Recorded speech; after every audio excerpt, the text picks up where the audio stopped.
Welcome back to the second episode of Fire Philosophy. I'm Christoph Piekarski, and I'm joined by Dale Wright and Malik. Right. Malik Muazzin, glad to be here. And our task for today's conversation is to further introduce what exactly we think we're up to here, focusing on the question, how to live. Where do we begin? Dale? All right. How about this? That for anybody who wants to ask that question, and we'll get to why that's an important question, but for anybody who wants to ask yourself first, very simple question, which people do I really admire? What about them? What traits about them are ones that stand out to me? Which traits? And then ask, well, are those traits that are applicable to me? So if I admire an NBA player for incredible skill on the basketball court, that's obviously pointless in my case, not happening. But I can admire Malik's sense of humor and think, okay, what about that is applicable in my life? I'm never going to be Malik, but what is it about that trait that is really admirable, and what parts of it can be sculpted into somebody? Or if, we just went through this tech crash and I was hopeless, but both of you were able to say, okay, let's think about this. What do we do? So keeping your cool under pressure, just thinking it through slowly until you got an answer. Okay, that is an admirable trait. How do you come to embody those?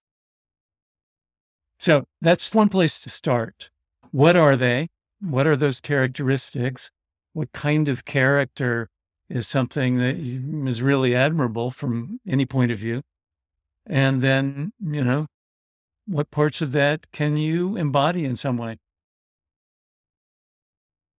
I think initial objection I could feel festering, not just inside me, but maybe anyone potentially interested in this topic, is the enormity of this question. I have a thought here, which is, so Dale and I often talk about biography and philosophy, the relationship between biography and philosophy. And I am a pretty staunch supporter of understanding as much as possible about the biography of the thinker or the artist in order to come to terms with their work. And so one of the problems that comes up there is that you're trying to, in some sense, explain the work in some general sense, like overall, like here's what the work means.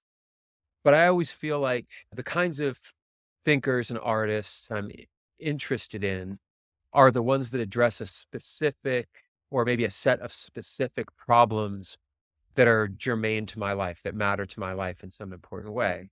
So, for instance, for me, the attraction of Nietzsche was the way he personally, I now know, and then in his work, addressed the problem of resentment and bitterness, right?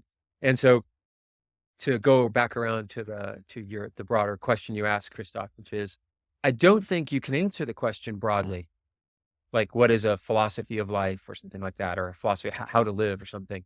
I always think of it, I'm always drawn to, and I think this is true about anyone, including someone like Descartes, who seems to not have a philosophy of life. They're solving a problem. They're trying to come to terms with, or like Bertrand Russell, A.J. Ayers. It doesn't matter how abstract they seem. They're trying to solve a way to be a person, addressing some issue they have. And understanding what that is helps you get to the heart of their work faster, like that thing that they're trying to do faster. But then, of course, in the hermeneutic problem, you're interpreting it through the thing you're trying to solve. So that makes it much more narrow. There's these guys now quite popular. So I think it's probably good for me to stake out a position in relationship to them, who work in Silicon Valley, who are always giving everyone a philosophy of life. I don't understand what they're up to. None of them have a coherent philosophy of life, because I don't think we have such a thing. They're traditions that in breadth provide a philosophy of life, probably, like across many people, across many years. But they're addressing some specific problem at a specific time for something that affects them. And they're good to read or not read as a result. I like Dale's approach for this reason. What do I find admirable? Why do I find it admirable? Because I need it. I could use it, and it's hard to listen to people who aren't solving the problem you're trying to solve. It's not useful. It doesn't do a lot of work. So I think that's one of the things. And so that'd be my approach to the problem, which is we probably don't have a philosophy of life, I'm guessing, although Dale might. What we have instead is answers that we've been developing to issues with being a person that are more or less coherent, more or less well developed, and more or less, I guess, consciously chosen, probably at a certain level, some weird level. Anyway, Yeah. that's my response to the two of you. I've recently seen a slew of how to live books and objectives, including a biography of Montaigne, How to Live, which has lots of wisdom in there. My question, I guess, to us is what do we bring potentially to the table that's different? Why have we different from what's out there? Because we're saying to ourselves, we're focusing as a core on Nietzsche and Zen, and then from that core going to the peripheries, perhaps, or maybe not even peripheries. But do you have a sense of the difference in orientation from the start? You want to take a shot at it, Dale? Yeah, sure. There is a lot in what Malik says in response to your issue there, Christoph, that each of us has lived a very different life and we face particular problems, right? Issues that were tough for us that we worked through. And in each of our cases, to come up with some kind of response to that, we've gone, each of us, for whatever reason, have gone to these same sources and many more, right? To Nietzsche, to Buddhism, to Zen, to things like Heidegger, things like Montaigne, and for specific reasons. So it's a matter of how do we draw that out to the point where we can offer something that is both specific to issues we've faced, to following Malik's lead there, but also has enough general applicability that it's not just about a particular thing that I'm up to, but that is workable across the board. The importance of the question, how to live, as a general question, is that unless you raise that in some way explicitly by tackling particular problems, but also asking yourself more broadly, what else is it? What am I missing? Unless you raise that question as a real question for yourself, you end up living fortuitously, right? You just live. You live your life. And many people's response to our question, how to live, Nietzsche and Zen and so on, would be, well, what's the issue? Just live. Life takes care of itself. And it does. But when you look at those lives, the fact that they're accidental, it may accidentally happen to be good, but more likely it accidentally happens to be disastrous. So raising clear questions where you're asking yourself, who do I want to be? What kind of person can I be in my particular case? But, what do I admire? Is it applicable to me? Can I install that in some way? Can I download it into my life? Do I have a problem close enough to the one, say, of resentment that makes that useful for me, that makes me want to go to Nietzsche and dig in there? I noticed that Malik is wearing a tracksuit and I am not. So I've certainly taken some wrong turns somewhere in my life, and this needs immediate resolution. So is this the kind of thing that we're talking about? Like, how can I find my inner tracksuit wearing self? Well, I wish it was Where's that guy? Actually, we're going to have to block this out because I'm not sponsored and I can't be giving them free advertising because, they need it. Yes, that's good. Let's do that. Let's move you towards leisure suits, leisure wear. Yeah. Find me on the road and a little bit, sort of displaced. And my lighting is obviously really good. But I would go here a little bit further. Philosophy is a wisdom tradition that provides the same kinds of things that I think therapy provides today for people. So like you're with somebody, a friendship, a romantic relationship, and I hope their romantic relationship's also a friendship. And you're causing or having issues in that relationship. And the question is, what's to be done about that? And I think we treat therapy as though it were somehow an objective science that addresses the problems of all people at all times, rather than being a whole bunch of therapists who have sometimes really serious and well thought out approaches that are specific to them, and some that just like, I don't know, went to school and took whatever, who are then providing us with a philosophy for life about how to live and how to deal with our problem. And that takes the place of thousands of years of traditions, wisdom traditions that take into account transformations of the human experience, but recurring issues in the human experience. And I think therapy, good therapists are good at that. They understand the tradition, they draw from it, they were educated deeply and broadly.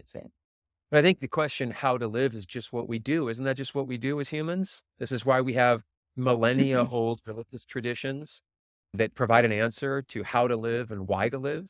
I'm out here driving through the middle of this beautiful country, and there are crosses up everywhere and great signs. You hadn't mentioned that you're in Wyoming. I'm in Wyoming, and in the middle of Wyoming. And, I'm a postmodern theorist. That's my thing, post-colonial theorist. And thanks to working with Dale all these years and, having spent time teaching religious studies, I understand why these religious traditions matter. They make it possible to live without that sense of anxiety and panic and meaninglessness and hopelessness. They matter. But Dale will tell you that sometimes they don't work anymore. That becomes a problem and they get replaced. And so anyway, why is this good? Because you're not a profoundly, deeply engaged Christian. You're not Jewish. You're not pursuing Judaism in that way, or Islam or Zoroastrianism or something. And you're looking to something like Buddhism and the relationship between Buddhism and 19th century thought, right? For trying to make your life work and to not feel at sea, completely at sea, or last line, to be comfortable being at sea somehow. So I think it's not just like a random question. It's not even a pretentious question. It's the most fundamental question. How should I live? Yeah. And the image of therapy is the right one.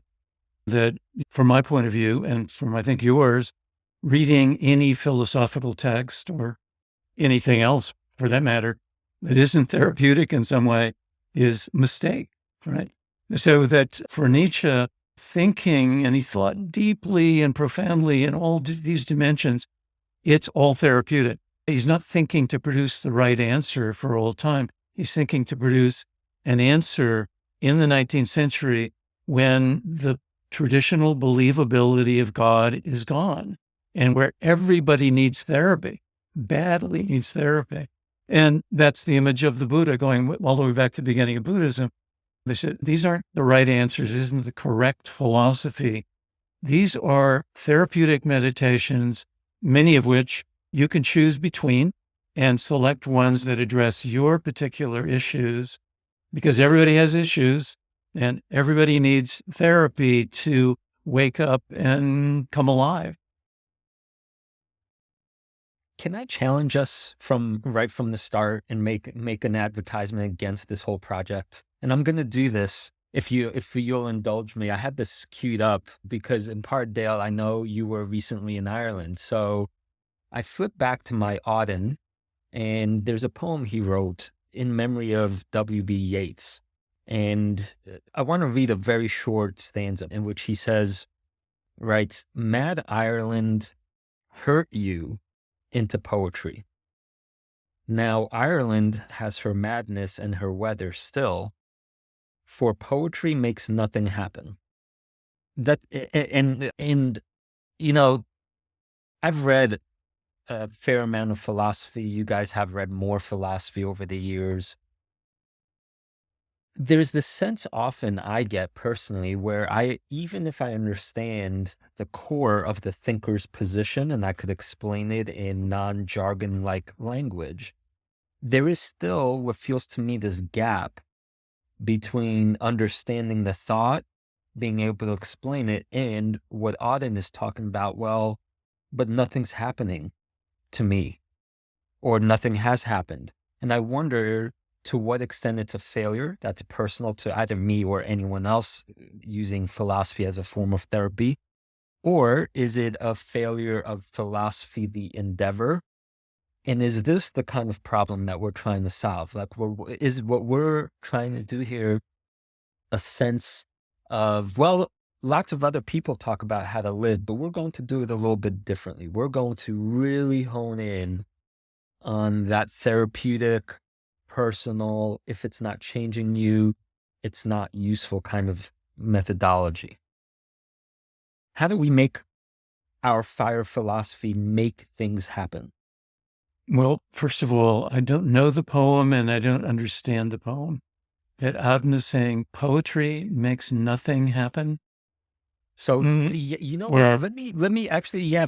So I Oz guess is about to get his it'll gas. be good Right. to follow there's a colon, and then Yeah. he says, it survives in the valley of its making, where executives would never want to tamper. Flows it's on south from ranches of isolation and busy griefs, raw towns that we believe and die in. It survives a way of happening, a mouth. So there's a broader context, and maybe we'll return to this poem at some other time. But I think if I were to reduce it to this counterclaim against ourselves, I'm kind of challenging us to think, well, does philosophy make things happen? Does reading Kant make things happen? There's so many books about this stuff, and yet even the philosophers themselves walk around, leading pretty shitty lives much of the time. yeah, Where's the gap? yeah. Why is there a gap? There was a book published some years ago. I can't even remember the author, John Tabor. Anyway, the title was Transformative Philosophy. And what he meant by that is most philosophy, the vast majority of philosophy, isn't transformative for the philosopher. So how do you find those philosophers whose work, in fact, does evoke transformation? And so philosophy in general may not have that capacity, doesn't have the capacity. I would be frank to say, logic doesn't have that capacity. Epistemology, trying to figure out my theory of knowledge, isn't going to be transformative for me. But other forms, Nietzsche has been transformative for me. Some Zen and Buddhist philosophy has been Heidegger was transformative for me.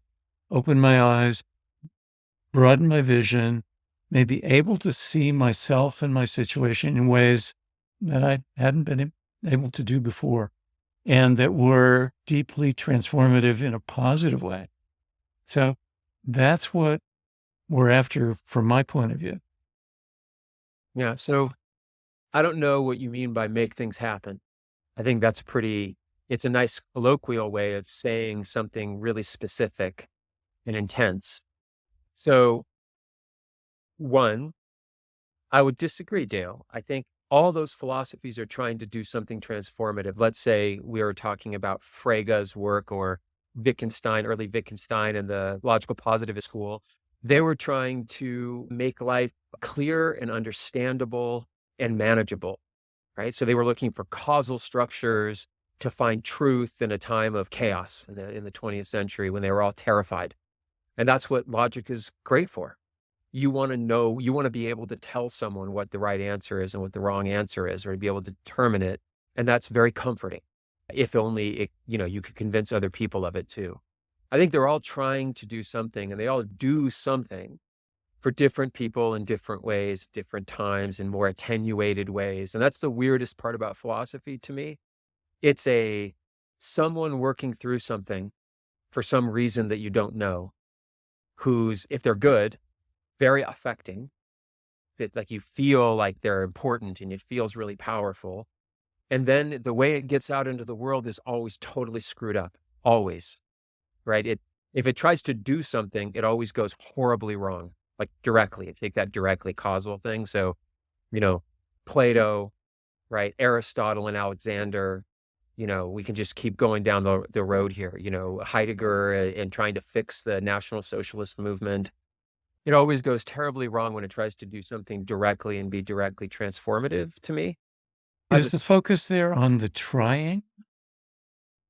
yes, to be Okay. direct to me, All when it's right. direct, trying to have a political impact, it becomes ideology. And then it creates a right and a wrong, like, so this side or that side. And then it starts to exercise power in a kind of scary way. I think every time philosophy becomes active in that way, it should be feared and stopped. That's how I feel about it, especially in a political and social sense. It's always a disaster. So there's that issue, I think, that matters. And the second one is it's going to go out there into the world. I mean, this is the thing I learned in college talking to Dale, reading Derrida. I thought Derrida had like the most nuanced possible position on politics, right? That it's, there's no political philosophy. There's nothing nothing to be transformative about. You're trying to prevent marginalizations and exclusions by showing that the excluded's already functioning there. And this to me was like obvious, like, like this is the most important idea in the world. But when it gets out there, it shows up in bizarre, total ways that have no relationship to the text. So in both senses, I think philosophy trying to do something or doing something or poetry doing something might not be the right question to me. I So, think our relationship to our engagement with it is more personal than that, than it is social and political. And in that sense, it can be transformative. there's a small nuance here, Malik, between keeping things on the abstract plane where you're reading the stuff, but it's just an idea and it just, lives in Plato's realm versus the doing, that is problematic for the reasons you just mentioned, like an instrumentalist ideological approach. But somewhere between those two poles seem to me lives the area of practice. Yeah. And I could speak to Zen as the maybe obvious example where the history is rich with this tension between do you read books or do you not read books? You should just go out and catch the fish and live your life. So, in other words, Dale, I think you could speak to this much more eloquently than I can. This view of defining the practice of philosophy is essential to our project, I think. I agree. Yeah. And taking that concept towards what Malik was talking about, to be able to handle philosophy and handle it in a way that is unharmful to yourself. And there's an image of the right way to handle a snake in early Buddhist texts. Well, philosophy is like that snake Malik is talking about. But the practice is of developing enough freedom from it and distance from it so that whatever it's trying to do, whatever it's doing, you don't necessarily have to be the victim of that. You can see it. You can take what's useful, only what's useful, and have enough power in relationship to it, just personally, that it becomes useful, no matter what it is. So, and the point about even a logic text, which for me is just utter boredom, for somebody may be useful, you're right. But to be compelled by it is exactly what you don't want, right?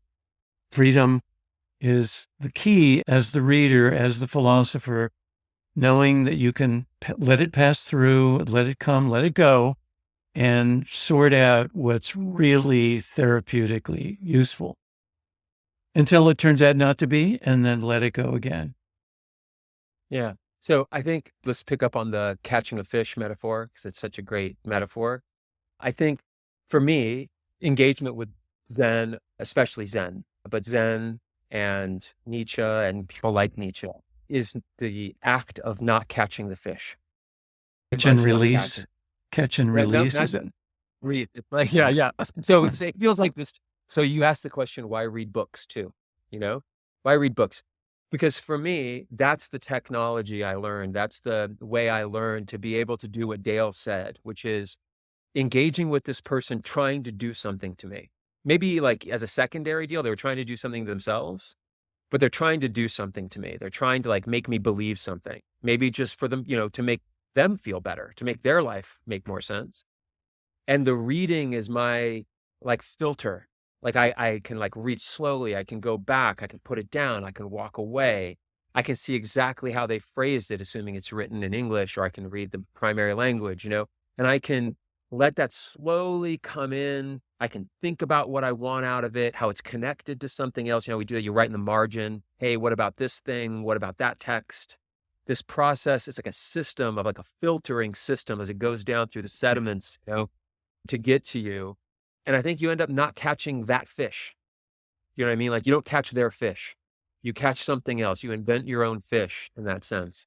And then that's how I learned how to live. If I could just be totally personal about it, like I've read Nietzsche in many ways over time. And I sometimes think, and like I used to have this old version, I think we said this in the last episode, of the portable Nietzsche. And it was so humiliating to look at the way I had interpreted it, and at 15, at 17, at 19 or something, it'll be humiliating later when I look back at these texts as I interpret them now at 50 something, 53. But so I caught a different fish that made my life, it solved the problem in my life to a certain extent then. Last thing picked off, the thing about philosophers leading shitty lives, right? Nietzsche is interesting in this regard. So his lifelong battles was with resentment and nihilism.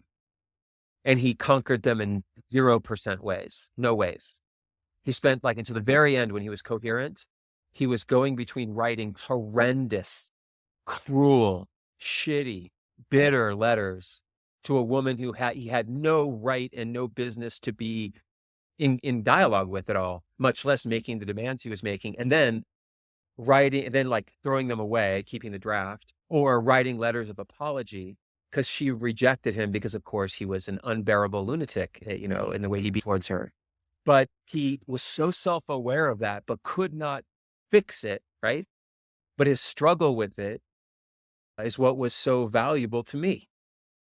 Not just that part, but struggling with nihilism and the problem of lack of meaning.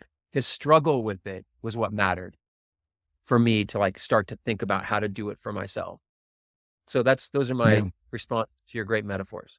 Yeah, which is not the same, by the way, do as I say and not as I do, right? There's a difference in the invitation to struggle is the real gift. Why would you do what some crazy philosopher told you to do? Right. That dude's got problems. Like us, for example. Well, that's right. Yeah. But in my sense of Nietzsche, I do see him breaking through the problem of nihilism in all kinds of ways. But in every case, it's like this temporary breakthrough and it just creeps back. But I think nobody broke through it. Nobody could articulate what that problem is better than Nietzsche. And nobody could see the other side, break on through to the other side in all kinds of ways. But in his own life, it just kept bearing back down on him. Ain't that just the way, though? So you get a breakthrough. You're like, okay, I see what I'm up to and how I'm doing this. And you can see it. And it's embarrassing. And now I'm going to, and you get an idea about how to handle it. The next month, you find yourself repeating the same terrible behavior, responding to it in the same negative way, for at least it can go on for a while like that, right? Yeah. Having the insight is not the same as transforming your life, which I think takes us to the practice question, which is how to build that insight into your life, and And that's what gets developed in Zen and in Buddhism. Practices that Nietzsche didn't have access to. He built some himself. I mean, he made some up and they were good, but there's a 2,000-year-old tradition here that's loaded with techniques for doing precisely that. How do I install this thing? I got it. It's right here. How do I put it in me in a way that's effective, that actually is transformative, does something to the way I treat you or address my life or write to the woman I shouldn't be writing to? Hey, Christoph, this is I think something for you. So for me, there are certain fiction writers who are I was saying, the way reading for me is this kind of filtration system, but it's also, and now that I'm thinking of it, a system of practice for me to sort of live a certain way of relating to problems or the world, right? And no one more so in terms of modern fiction. I have to confront my life with Cormac McCarthy. I just have to confront it, And then David Foster Wallace, for me, I went through a period where I read all the Wallace I could, and it was like a form of practice because, he, I think, compulsively was self-reflective about how he was relating to the world and his lack of compassion or his need for compassion. So I don't know, thought maybe you might talk about that and why you ended up writing about Wallace and Zen. I'd love to talk about that probably on a future episode because there's so much there. But the short answer is yes, because his work felt transformative in a lived, embodied way. I could feel my life through his work shifting somehow, which is very different than, say, mere aesthetics or, playing in the realm of beauty. And yeah, it was visceral. I had a visceral response to his work. So more on that in the future episode. I do want to say that since I guess we're setting expectations to some extent for our audience, what to expect from our endeavors, I want to drop this quote on everyone by Deleuze, who said, "A philosophy that saddens no one, that annoys no one, is not a philosophy." And so prepared to be sad, prepared to be annoyed. And I guess maybe this harkens back a little bit to our metaphor fire. This is fire philosophy. And what do you do with fire? It's not you can't, you need to touch it, but then if you touch it, it hurts. And then but you can't let it go out. And then it's dark and you can't cook. The metaphor invites a lot of potentialities to be saddened, annoyed, and maybe even on offhand chance, thrilled. Yeah. And on occasion, even endangered. Yeah, that's right. I'm going to be really good at it if we're making people sad and annoyed. It's my genre. Yeah. Well, there's a limitation that occurs to me that's worth our keeping in mind. We always do, and Nietzsche is a great example of this, that yes, we all have no choice but to affirm that some kind of self-conscious self-sculpting is a possibility, that dealing with particular problems therapeutically to a transformative effect is a real exercise, and it works. But what are the limitations on it? Well, there are so many that it's huge. There is just fate and things happen. So if we take Nietzsche's life as an example and think, what could Nietzsche have done had he not been ill? I mean, he was deathly ill. He was sick. He was just in deep pain. That pain gives rise to brilliant insight, but it also cuts him down, makes him resentful again, even though he overcame that last week. Just the circumstances of life affect all of us, and we all have different circumstances. There are cyclones happen, tornadoes happen, sicknesses happen, accidents happen, difficult relationships that we can't avoid are going to be in all of our lives. All of these things limit what we can do, what we are doing, while at the same time setting them up. Every problem that you have is another breakthrough opportunity, something that, is really potent if you can calm down enough to deal with it thoughtfully and press it through. There's something promising there. So I would say that I always have trouble with this particular formulation, which is in Nietzsche and it's in Buddhism and it's in lots of great thinkers.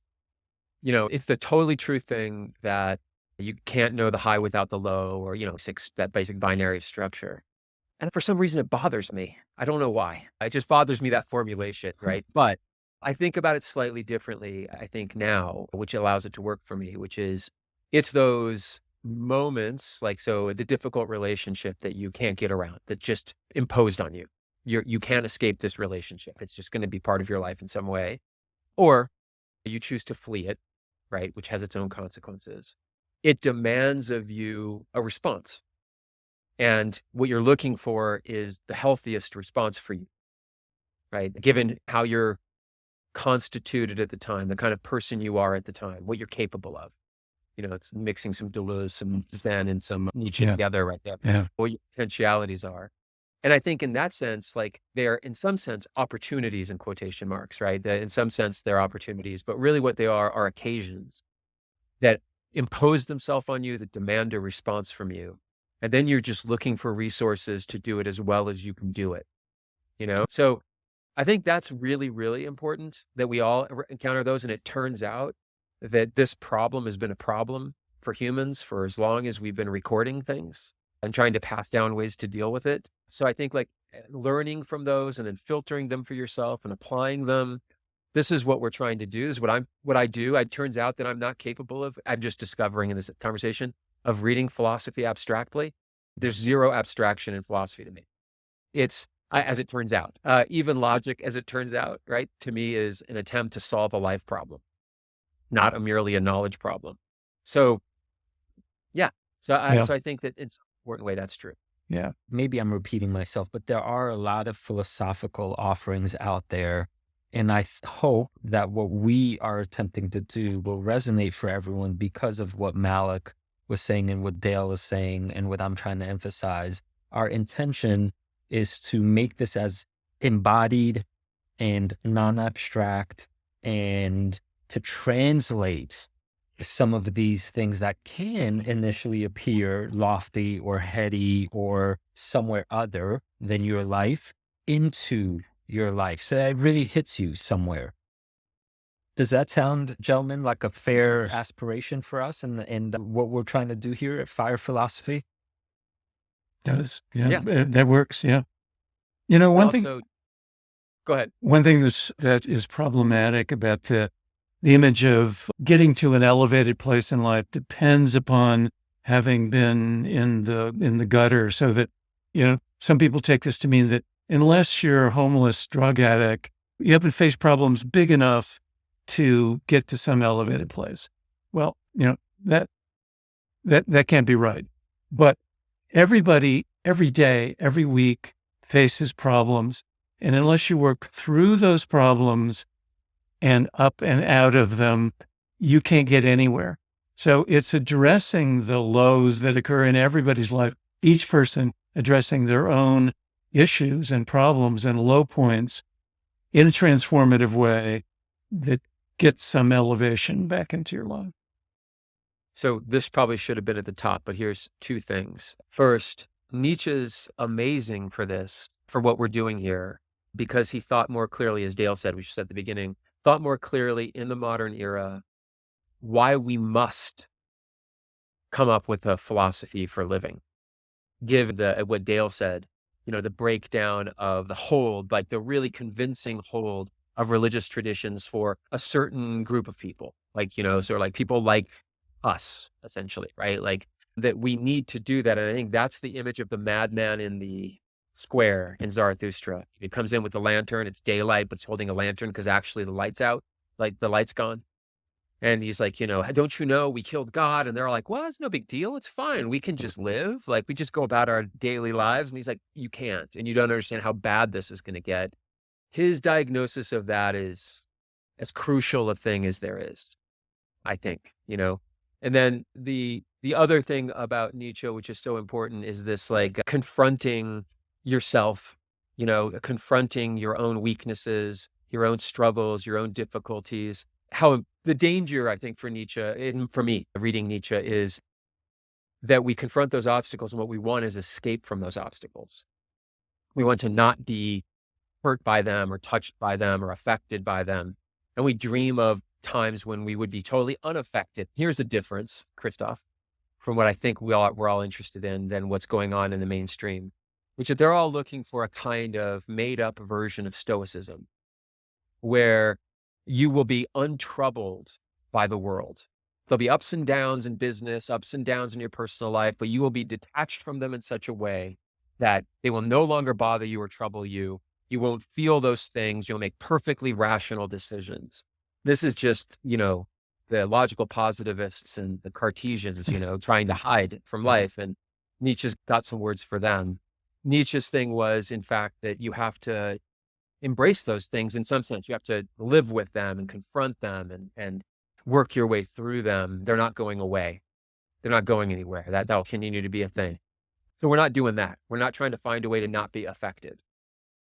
Yeah, and my Zen teacher, if there's one thing I remember as a core principle, it's turning toward, turning toward everything that arises, which is basic meditation instruction. Sit there and watch and turn toward everything.